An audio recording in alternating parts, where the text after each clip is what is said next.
So this is how we become grown adult in situations where we are going to the wax lady, spreading eagle, going to the doctor, coughing and holding your bowls and all of this stuff. But you cannot speak to your partner. Like, you scared to tell your lady, like, I would like a little more, or I would like a little less. You scared to tell your man, like, baby, I don't like it when you do this, but I love it when you do that. Or just like, I mean, it's so many things and so many stages because it's a lot about inhibitions. But today's topic is, why is it so difficult to talk about sex? And why is it so awkward to talk to your partner about sex, about your desires, about what you like, what you don't like what is our real issue.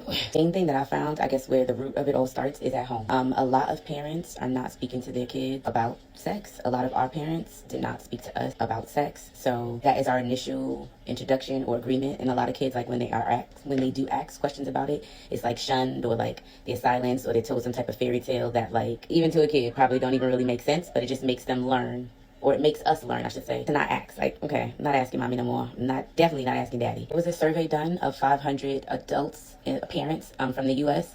who are raising kids all throughout the nation from ages 11 to 18. 55% of the parents have discussed sex, and 20% of the people that did speak to their kids about sex didn't speak to them about specifically about how to say no and about using condoms. And it was a great number of parents that said that they didn't speak to their kids about dating abuse or sex and all of that because their child wasn't dating, or their child was younger, because like I said, it's from 11 to 18. So some parents said that their child was too young to discuss that, and some parents said they're going to find out on their own when they have experiences. So you're going to wait until your child is in a position where they want to say no to teach them that, for them to learn how to do it.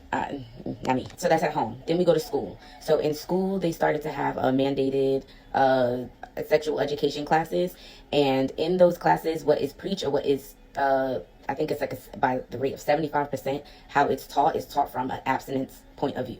Like, you're just taught to refrain from it. Like, you're taught all the bad things that can happen, and they tell you the basics of, biological makeup of a man, biological makeup of a woman, and then you are told, but don't do that. This is how it works, but don't do it. So what happens is that the majority of people's introduction to learning about anything having to do with reproduction and relating is from a standpoint of, you should not do this. When it comes to that, we just telling you this is what it is, but don't do it. So there's no conversation. There's no more shame, more guilt, more pushing under the rug, no skills. So Meme Pepe failed us, the school system failed us, and now we're stuck to the internet and the television. So a lot of people learn about what they think sex is supposed to look like or seem like from movies, porn, internet, or whatever. And we all know that is completely a contrived experience. The sex scene that we seeing and getting so hot and bothered by was literally written out step by step, move by move, angle by angle. So, and it's not real.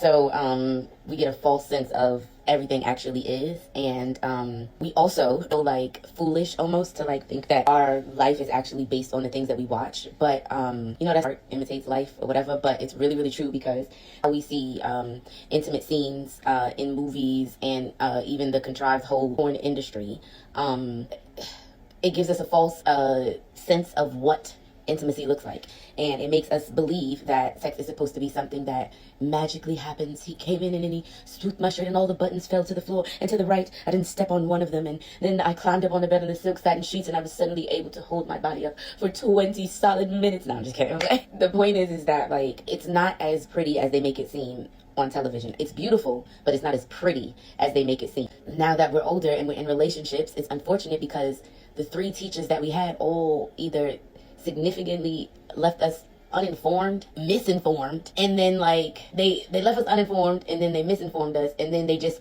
gave us a fear. It's not cool. So what happens in turn is that we enter into our relationships with like some sense of shame when it comes to sex, and this is very evident with a lot of women who, for example, there are women that cannot orgasm through penetration, and even though that is the case, there are women that like literally never tell their partner that. Like, I was watching, what is the name of this show? Cabin thing with Ray J.